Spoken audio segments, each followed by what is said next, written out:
지금 우리는 사순절 5번째 주를 살고 있습니다. 금년에는 어느 때와 달리 십자가 설교를 매주 했는데 고난주간에 이제 할 거고, 특별히 예수님의 사랑의 중요성을 바로 알고 우리가 믿는 하나님이 저와 여러분을 얼마나 사랑하셨나, 그리고 우리가 과연 그 하나님의 사랑을 느끼면서 우리도 그렇게 사랑하고 있나, 그러면서 하나님을 사랑하는 그런 마음을 가지고 우리 주변에 이웃들의 그 아픔이 보이면서 이웃들을 사랑하며 살고 있나.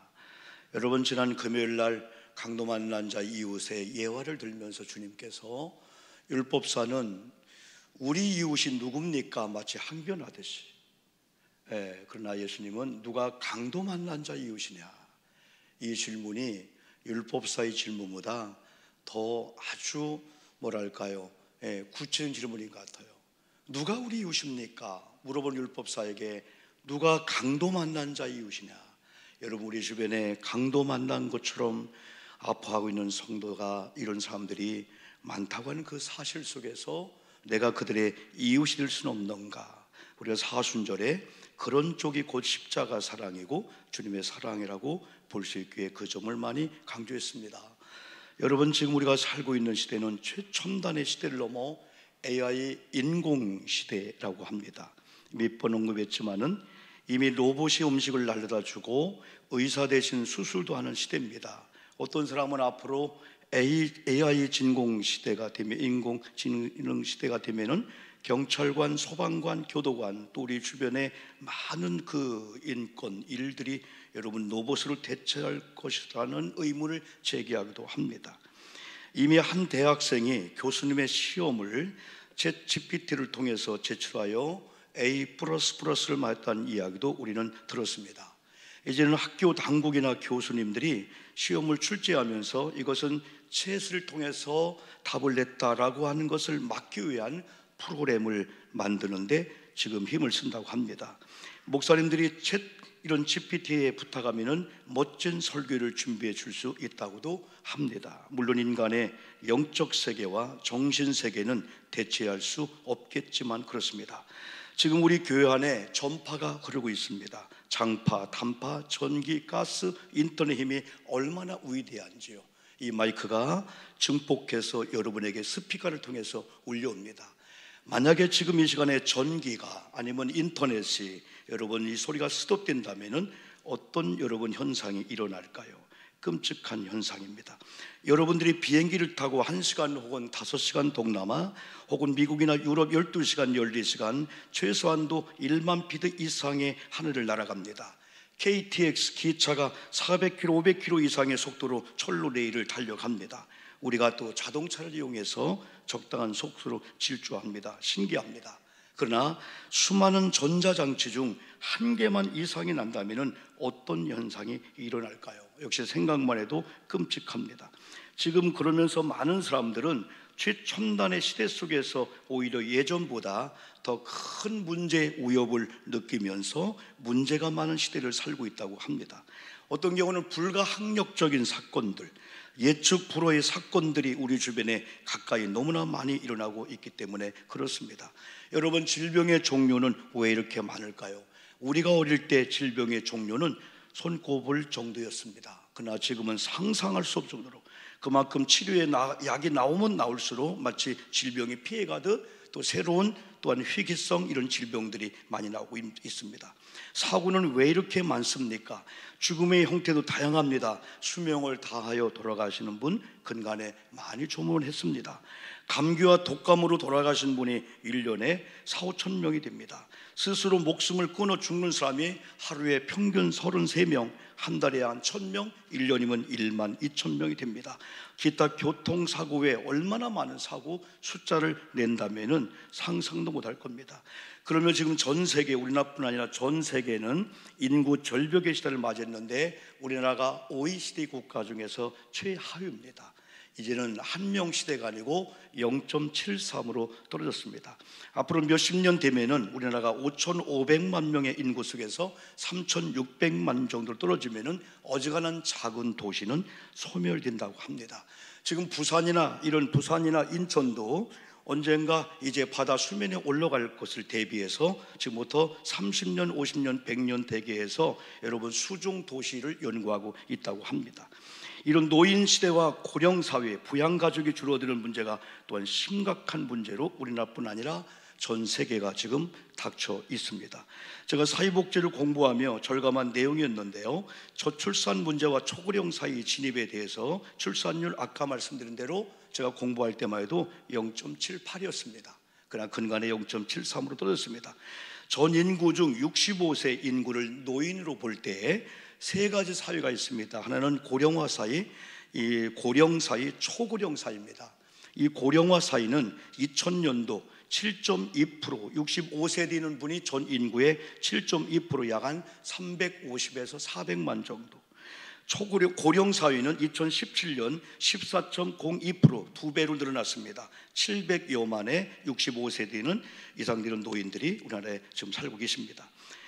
초고령 사회가 곧 진입되는데 2026년도가 20.8%가 된다 합니다. 그러면 1000만에서 1100만, 약 한 4분의 1 정도가 65세가 되는 이런 노인들, 반면에 어린아이들은 점점 줄어들고 있다고 합니다.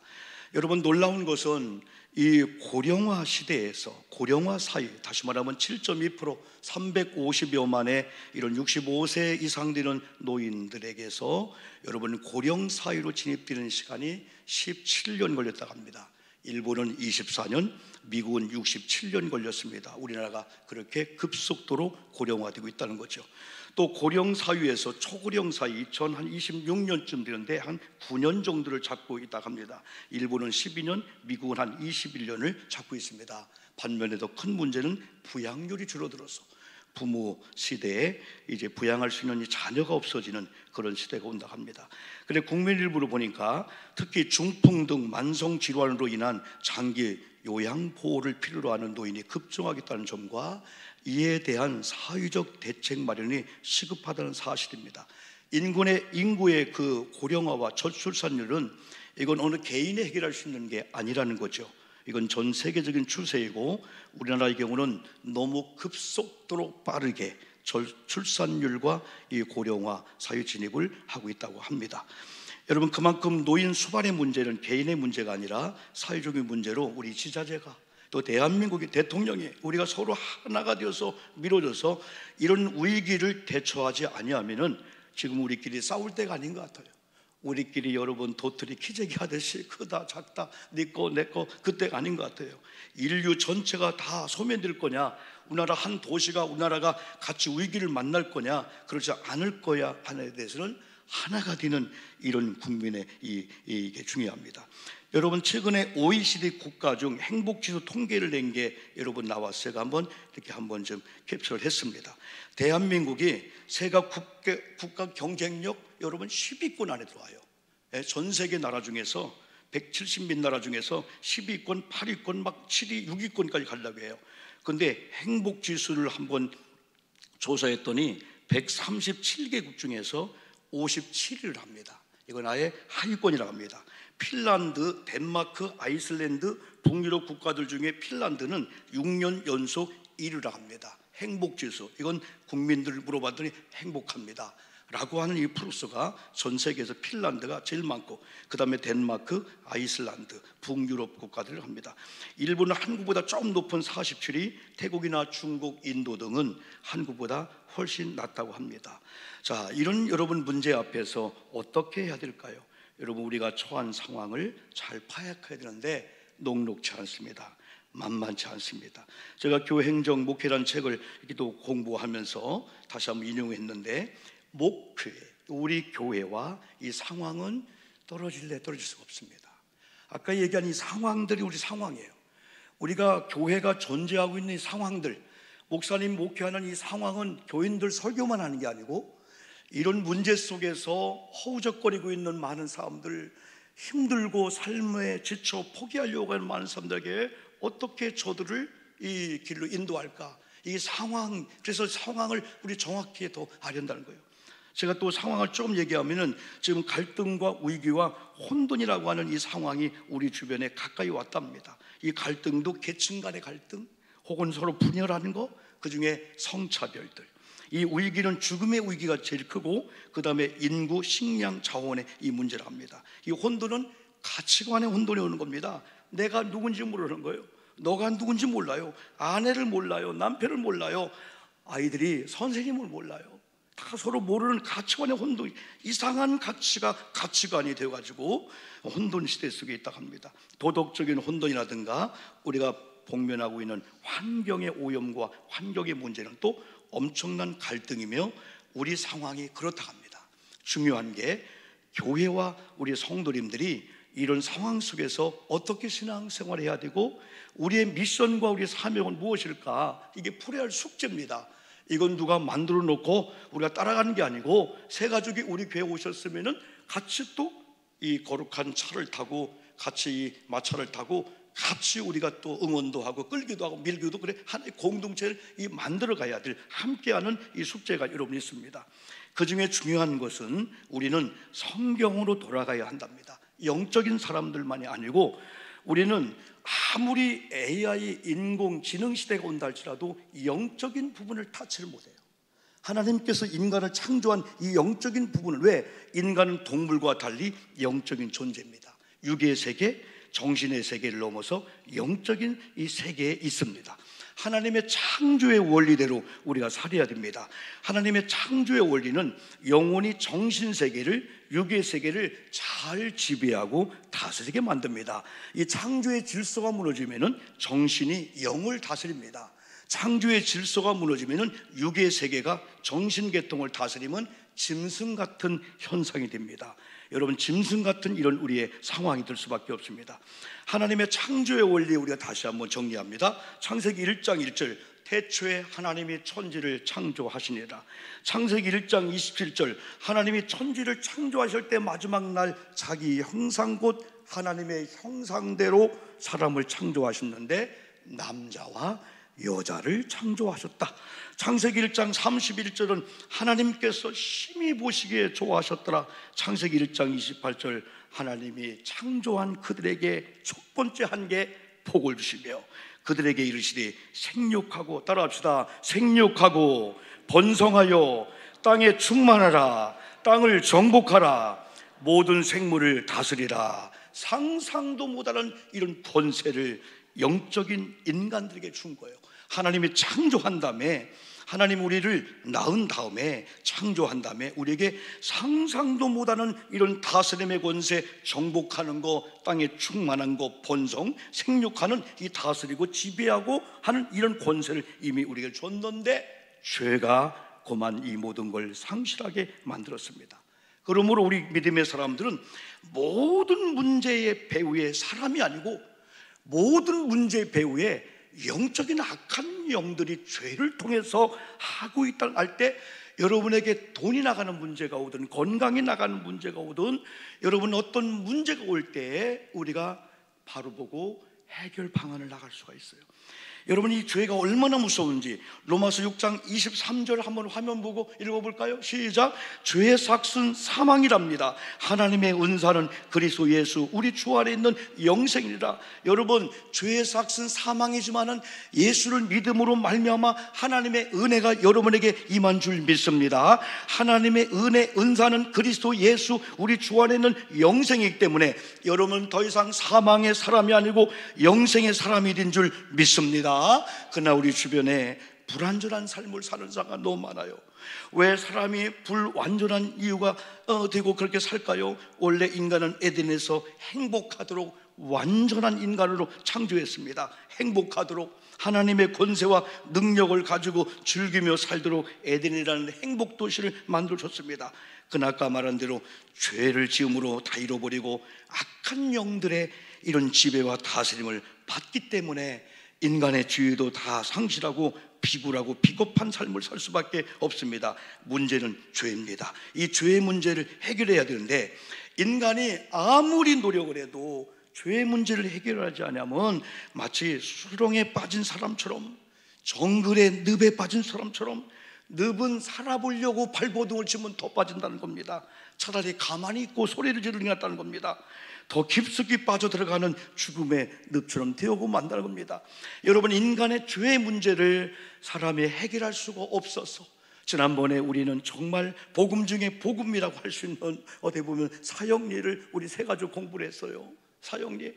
그 중에 여러분, 인간은 이 죄의 문제를 해결해 보려고 도덕적으로 아니면 노력도 하고 공부도 하고 한번 선을 행하고 잘 살아볼까, 좋은 관계를 맺어볼까 했지만은 죄의 문제를 해결할 수가 없었고 오히려 하나님께로부터 더 멀을 수밖에 없습니다. 여러분, 그래서 하나님께서는 예수 그리스도를, 바로 사순절 주인공이신 예수 그리스도를 보내주셨고, 바로 저와 여러분들은 예수님을 믿고 구원받아 아까처럼 하나님의 자녀가 되어진 줄 믿습니다. 하나님의 자녀가 된 것뿐 아니라 하나님의 자녀에게는 하나님의 자녀의 권세를 주셨다고 지난번에 강조했잖아요. 하나님의 자녀의 권세뿐 아니라 우리 하나님께서는 우리 인간들에게 예수 그리스도를 통해서 하나님 나라의 상속권을 주시고 하나님 나라의 유업을 받을 수 있는 상속자가 되기 위해서 하나님은 우리의 아빠 아버지요, 우리는 하나님의 이 자녀가 되는 놀라운 은총을 로마서 8장 14절부터 여러분 말씀했죠. 여러분요, AI 인공지능 최첨단의 시대에 살고 있다고 하지만 안 되는 거 우리가 이미 알고 있습니다. 속수무책의 일들이 얼마나 많은지 모릅니다. 그러나 예수 그리스도를 통해서 구원받은 우리들에게는 이 복음만 알아도 하나님의 상속자가 되는구나. 지금의 어려움이, 지금의 고난이, 이 모든 것이 내게 아니야. 이건 다 죄의 문제라면, 이미 죄가 해결됐다면 내게 아니야. 그러나 죄가 있다면 회개하면, 여러분 회개하면 하나님이 용서해서 다시 자녀의 권세를 주기 때문에 여러분들의 모든 상황들이 불완전한 상태에서 완전의 상태로 바뀌게 될 줄 믿습니다. 인간은 불완전합니다. 그러나 오직 완전하신 한 분이 있습니다. 하나님이십니다. 예수님이십니다. 아멘 합시다. 성령님이십니다. 하나님과 예수님과 성령님은 삼위이면서 하나가 되시는 삼위일체 이 하나님을 우리 믿는 사람 믿고 있지 않습니까? 불완전한 인간들이 완전하신 예수님을 만날 때 어떤 역사가 일어날까요? 마치 어린아이가 부모님을 잃고 방황하다가 어느 날 부모님을 만났어요. 여러분, 사자후를 발휘한다 한번 들어봤죠? 고양이로 살아온 어린 사자가 밀림의 왕, 맹수 중에 맹수였던 이 엄마 아버지 사자의 자녀로 태어난 이 사자가 어느 날 방황하다가 어떤 사람에 의해서 여러분 집으로 갔는데 고양이와 함께 살면서 고양이 소리를 내고 고양이 흉내를 내고 살다가 어느 날 잃어버리는 아이를 찾다가 소리를 지르면서 헤매는 이 엄마 사자, 아빠 사자의 소리를 듣는 고양이 우리 안에 있던 이 고양이 같은 사자가 그때 자기도 모르게 아버지의 목소리, 엄마의 부르짖는 그 절규를 통해서 사자우를 발휘한다. 그때 주인도 고양이도 깜짝 고양이가 아니었어, 사자였어. 어떻게 보면 저와 여러분들이 사자우를 발휘해야 될 하나님의 사람들이 고양이 소리도 못 내는 그런 삶을 살 수가 있어요. 근데 어느 날 우리 하나님께서 오목사의 이 댐댐이, 오목사 너는 내가 창조한 자야, 너는 죄를 져도 회개하면 원죄 용서받았으니까 용서받지 못할 죄가 없어. 용서하면 다시 자녀의 자리와 난 너의 하나님의 아버지야. 그러면 아까 생육, 번성, 지배, 충만 다스리는 이 권세가 다시 많은 거야. 그러면서 우리는 어깨가 일어나게 될 수가 있죠. 여러분, 우리 하나님의 절대적인 속성이 5개가 있는데 그 중에 하나가 전지하시고 전능하신 하나님이신 줄 믿습니다. 마귀도 알아요. 마귀도 힘이 있어요. 사람도 알아요. 사람도 힘이 있어요. 그런데 만군의 여호와 하나님은 전지, 완전한 지혜, 지식을 갖고 전능, 완전한 힘을 갖고 다스리는 창조주 하나님을 말씀해 주고 있습니다. 그래서 사도 바울은 디모데에게 하나님이 누구신가를 정확하게 보여주고 있는데 방금 우리가 읽은 본문 15절입니다. 그 말씀 전에 14절에서 우리 구주 예수 그리스도께서 나타나실 때까지 흠도 없고 책망받을 것도 없이 이 명령을 지키라. 기약이 이르면, 약속의 때가 되면은 하나님이 그의 나타나심을 보이시리니 하나님은 네 가지 사실을 알려주겠는 거예요. 다시 한번 따라합시다. 하나님은, 시작 크게요, 하나님은 복되시고 유일하신 주권자이십니다. 만왕의 왕이십니다. 만주의 주가 되십니다. 저는 이런 하나님을 믿습니다. 때문에 여러분에게 복되신 하나님, 오직 하나이신 하나님, 그분은 창조주 하나님이면서 주권자입니다. 그분은 만왕의 왕이십니다. 그분은 만주의 주가 되시는데, 그분은 우리의 아저씨가 아니고 나의 아버지. 나는 그 하나님의 이 자녀라는 사실을 알 때, 이런 사실을 믿고 나갈 때, 우리에게 위기가 올 때 전반부에 불과 학력적인 속수무책 같은 예측 불허 사건 같은 그런 일이 올 때 우리는 놀랬다가도 내가 하나님의 사람이지, 하나님은 만군의 하나님, 만왕의 왕, 만주의 하나님, 이런 하나님 믿는 믿음 갈 때 우리가 정신을 차려야 되는 거죠. 중요한 사실이 있습니다. 이런 예수님의 능력을 믿고 의지하고 살 때 우리들은 사람의 한계에서 하나님의 무한한 능력의 이런 세계로 올라갈 수 있어요. 그래서 우리 힘은 약하지만은 만군의 여호와의 이름으로, 예수의 이름으로 그 능력을 행하고 경험하고 살 수 있는 이 존재로 바뀐다는 거죠. 우리 주변에 특별한 믿음의 사람들을 보십시오. 한결같이 어느 날 막다른 골목 앞에서 의사의 말 한마디에 좌절하고 자포자기하고 절망했다가 어느 날 말씀을 듣고 전능하신 하나님, 전지하신 하나님, 만왕의 왕이시오 만주의 주시오 유일하시고 나를 만드신 창조주 하나님을 아버지로 고백했던 공통분모, 이런 공통점이 있다는 사실이 한결같이 같았다는 겁니다. 그들도 역경을 만났습니다. 환난을 당했습니다. 우리와 동일하게 의사를 통하여 여러분 청천날벼락, 말기암, 선고를 받았습니다. 상상할 수 없는 고난도 당했습니다.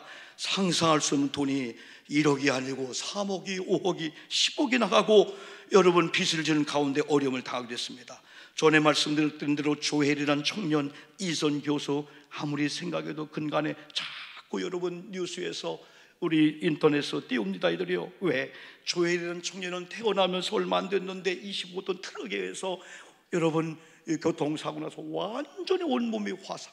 그래도 유치원 가도록 살았습니다. 중학교 갑니다. 대학교 갑니다. 수많은 사람들이 괴물을 할 정도로 흉측한 몸을 입었지만은 그의 어머니, 그의 아버지가 믿음의 사람이었고 지금은 선세계 간증하러 다니면서 나는 25년 만에 가해자가 나타났는데 나는 가해자를 용서합니다. 정죄하지 않습니다. 또 다른 죄를 지면 안 됩니다 하면서 하나님을 찬양했던 조엘, 여기 이선도 마찬가지예요. 몇 번 언급했듯이요, 꽤 괜찮은 해피엔딩이 아무래도 제 머리에 이렇게 계속 맴돕니다. 이들이 낙심했을 때, 낙심천만했을 때 자기의 믿음이 약하면은 남편이라도 아들이라도 부모님이라도 여러분 눈을 떠보는 순간에 하얀 뼈에 살은 흐물흐물 새카만 몸뚱이를 보고 엄마, 사는 게 하나님 영광이 아니야, 나 이제 곧 안 먹을 거야 라고 했을 때 이지선 양의 그 엄마는 아니야, 너는 하나님 아버지가 창조했어. 이 모습을 보고도 하나님은 너는 내 딸이다 할 거야. 네가 먹는 대로 뼈가 되고 네가 먹는 대로 살이 될 거야. 그게 복음으로 들어왔을 때 먹고 놀이하다가 23년 후에 이런 간증을 한 자가 되었을 때 결국은 합력하여 선을 이룬 하나님 앞에 아무리 우리에게 어떤 어려움이 와도 믿음으로 받아들이고 믿음으로 나가면은 해피엔딩, 간증할 날이 있다라고 하는 이런 얘기를 여러분 합니다. 여러분 그들도 쓰러질 수밖에 없는 상황을 경험했습니다. 실수할 수밖에 없는 상황을 경험했습니다. 그럼에도 불구하고 어느 날인가 완전한 주님을 의지하기로 결단합니다. 완전한 주님을 하나님으로 부릅니다. 아버지로 부릅니다. 신비한 주님의 우위를 그들이 경험합니다. 막다른 골목인 줄 알았는데 오직 예수님만이 길이심을 발견합니다. 그때 의사는 환경은 안 된다고 했는데 벌떡 일어납니다. 그리고 하나님을 찬양합니다. 아까 부른 찬양처럼 한없는 주님의 은혜 온 세상 위에 넘칩니다. 가릴 수 없는 주 영광 온 땅에 충만합니다. 세상의 길은 막혔습니다. 여러분, 자동차가 막았습니다. 환경이 막았습니다. 좌절했습니다. 그러나 주님만이 나의 길이기 때문에, 주님의 길은 완전하기 때문에 이제 내가 이런 몸을 가지고 이런 마음을 가지고 무너지고 까맣게 탄 일그러진 여러분 무서운 얼굴일지라도 나는 주님을 찬양하며 주님 가신 그 길을 따라가렵니다. 그날에, 어느 날에, 주님이 오시는 그날에 완전하게 하나님 앞에 우뚝 설 날 그날, 지금은 불완전하지만은, 지금은 문제투성이지만은 완전한 세계, 완전한 나의 모습을 그리면서 이 길을 따라가렵니다 라고 한 마음으로 그들은 노래했죠. 오늘 저와 여러분들이 이런 고백을 해야 될 줄 믿습니다. 이름에도 불구하고 성경은 잠언 18장 10절입니다 우리 한번 샤우팅하듯 읽어볼까요? 여호와를 의지한 은혜가 얼마나 큰지요. 시작. 여호와의 이름은 견고한 망대라, 의인은 그리로 달려가 안전함을 얻으리라. 어떤 상황 앞에서 하나님을 의지하는 자, 하나님을 부르는 자, 하나님의 이름을 찬양하는 여러분에게 하나님은 견고한 망대가 될 줄 믿습니다. 우리가 원하지 않는데 악한 영들은 여러분의 심령에 견고한 진을 쳐버리면 말씀이 안 들려옵니다. 여러분의 생각에, 여러분의 기억 창구에 악한 영들이 여러분 견고한 진을, 요새를, 장막을 쳐버리면 여러분 기억 속에 이런 잘못된 트라우마만 여러분 기억할 수밖에 없습니다. 상처들, 그 상처가 유리 조각 되어서 나도 찢지만은 상대방을 찢을 수밖에 없는 이런 자가 됩니다. 그러나 여호와의 이름을 부르는 자, 여호와의 이름, 여호와를 아버지로 부르는 하나님의 자녀는 견고한 진을 예수님께서, 하나님께서 무너뜨려 주실 줄 믿습니다. 하나님, 우리 심령 속에, 우리 자동차 안에, 우리 가정에 악한 영들, 더러운 귀신의 견고한 진이 오늘 예수의 이름으로 무장된 내 앞에서 무너질 줄 믿습니다. 그 견고한 진이 질병을 갖고 와요. 그 견고한 진이 부부싸움을 갖고 와요. 그 견고한 진이 불안을 갖고 오고요, 사고와 재앙과 우한줄을 갖고 오는데, 여호와의 견고한 망대가 세워지면은 망대 속에 하나님의 눈동자가 여러분을 감시하고 보호해 준다는 거죠. 망대를 보호하는 거예요. 망대는 감시하는 거예요. 여호와가 여러분의 영원한 망대가 되실 줄 믿습니다. 의인은 그리로 달려가 안전함을 얻으리라. 그러므로 세상에 그 어느 곳도 교회만한 곳이 없습니다. 주님 품만한 곳이 없습니다. 왜? 성경은 교회는 영원한 도피성, 예수님의 품이라고 말씀했고, 여러분 영원한 도피성인 이 안에 오면은 여러분 살인자일지라도 여러분 용서받을 수 있는 그런 은혜의 단계에 여러분 들어갑니다. 요한계시록 16장 새벽에 읽었는데요, 천사들 진노의 7대접을 7 천사들이 쏟을 때마다 바벨론 성을 비롯하여 하나님을 대적하는 성, 하나님을 대적하는 무리들, 이단들, 그들의 거짓 선자 입에 힘이 있어가지고 이적을 행하면서 수많은 사람들을 여러분 잘못 인도한데, 거기에 악한 영이 그의 입에 권세를 줬다는 거예요. 짐승의 입에 권세를 줬다는 거예요. 거짓 선자 입에 악한 영이 권세를 줘서 그들도 이적을 행하기 때문에 젊은이들이 이게 진리인가 하고 거기 빠져가는데, 하나님의 거룩한 영이 심판을 하는데 어떻게 심판하냐? 17장에는 큰 음녀가 받을 심판을 보여주었는데요, 음녀의 모습을 요한에게 보여줬는데, 여자가 붉은빛 짐승을 탔는데 머리가 7에다가 10뿔이 있대요. 10뿔은 10왕인데 그들이 하나가 되어 만주의 주가 되시고 만왕의 왕이 되시는 어린 양을 공격한다는 거예요. 말도 안 되는 거죠. 그런데 여러분 염려하지 마세요. 이 악한 것들, 흑암의 권세가 예수님도 공격하지만은 여러분 공격한다고 염려하지 마십시오. 이미 하나님의 아들의 권세를 가진 여러분이 이제 예수의 이름의 권세를 가지고 여러분이 외칠 때, 우리의 말은 안 들어도 우리의 입술을 통해서 하나님의 말씀을 전할 때 하나님의 말씀을 듣고 한 길로 왔다가 7길로 도망갈 줄 믿습니다. 이런 음녀들, 이런 바벨론 성의 이런 왕들 우리가 이기지 못합니다. 그러나 하나님이 심판한답니다. 여러분, 원수 갚는 것은 내게 있다고 했습니까? 아닙니다. 누가 여러분이 힘들게 할 때, 괴롭힐 때 여러분 밤잠 못 자며 칼을 갈면서 그 사람 공격하지 마세요. 원수 갚는 건 내게 있으니 원수를 오히려 따라합시다. 사랑하라. 원수를 사랑하라. 이게 성경의 말씀입니다. 마지막 하나 더, 계시록 19장 15절 보니까 그의 입에서 예리한 검이 나오니 그것으로 만국을 치겠고 친히 그들을 철장으로 다스리며 또 친히 하나님 곧 전능하신 이의 맹렬한 진리의 포도들을 밟겠고. 여러분, 하나님의 무서운 검이 믿는 자를 치지 않습니다. 구원받은 저와 여러분 오히려 보호해 주실 줄 믿습니다. 여러분을 괴롭히는 어떤 환경들, 여러분을 괴롭히는 흑암의 권세들, 여러분 주님께서 우리의 입술의 권세를 통해서 성령의 검을 가지고 주님이 무너뜨리고 망하게 하고 떨어져 나가게 한다는 이 사실입니다. 그러므로 여러분, 우리는 만왕의 왕이시요 만주의 주가 되시는 예수님을 완전한 분으로 모시고, 이 종이 한 장이 별거 아닙니다. 여러분, 제가 이렇게 해서 뚝 하면 찢어요 그냥요. 그런데 우리가 흔히 얘기도 이 종이 한 장이 이런 벽에 딱 붙으면은 손가락으로 해도 안 찢어집니다.